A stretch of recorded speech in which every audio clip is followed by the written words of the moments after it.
Fresh മീൻ കിട്ടുമ്പോൾ ഇതുപോലെ ഒന്ന് ഫ്രൈ ചെയ്ത് നോക്കണേ. അപ്പോൾ നമുക്ക് നല്ല ഫ്രഷ് കണമ്പാണ് കിട്ടിയിട്ടുള്ളത്. അപ്പോൾ ഞാൻ അതിൽ നമുക്ക് ഫ്രൈ ചെയ്യാൻ ആവശ്യമുള്ളത് എടുത്ത് മാറ്റിയിട്ടുണ്ട്. പിന്നെ കുറച്ച് തക്കാളിയും ഇഞ്ചിയും വെളുത്തുള്ളിയും കൂടി പേസ്റ്റ് ആക്കി എടുത്തിട്ടുണ്ട്.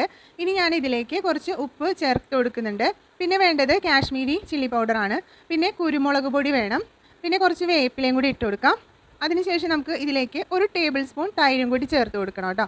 പിന്നെ ഇതിലേക്ക് മഞ്ഞൾപ്പൊടിയും കൂടി ഇട്ട് കൊടുത്താൽ നമ്മുടെ ഫിഷ് വറുക്കാനായിട്ടുള്ള മസാല റെഡി ആയിട്ടുണ്ട് കേട്ടോ. മസാലയൊക്കെ റെഡിയാക്കിയതിന് ശേഷം നമുക്കിത് അരമണിക്കൂറൊക്കെ ഒന്ന് മാറ്റി വെക്കാം കേട്ടോ. അരമണിക്കൂർ കഴിയുമ്പോൾ ഇതുപോലെ ഒരു ചട്ടിയിൽ ഒന്ന് ഫ്രൈ ചെയ്തെടുത്താൽ മാത്രം മതി.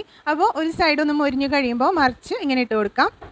സൈഡും നന്നായിട്ടൊന്ന് മൊരിഞ്ഞതിന് ശേഷം നമുക്ക് ചോറിൻ്റെയോ അല്ലെങ്കിൽ ചപ്പാത്തിയുടെ കൂടെയോ എന്തിൻ്റെ വേണമെങ്കിൽ കൂടെ നമുക്ക് കഴിക്കാൻ പറ്റും കേട്ടോ. അപ്പോൾ നല്ല രുചികരമായിട്ടുള്ളൊരു ഫിഷ് ഫ്രൈ ആണ്. എല്ലാവരും ഇതുപോലെ ഒന്ന് ട്രൈ ചെയ്ത് നോക്കണം. അപ്പോൾ എൻ്റെ വീഡിയോ നിങ്ങൾക്ക് ഇഷ്ടപ്പെടുന്നുണ്ടെങ്കിൽ ലൈക്കും ഷെയറും സബ്സ്ക്രൈബും ചെയ്യാൻ മറക്കരുത്. അപ്പോൾ നമുക്കൊരു പുതിയ വീഡിയോ ആയിട്ട് ഇനിയും കാണാം കേട്ടോ.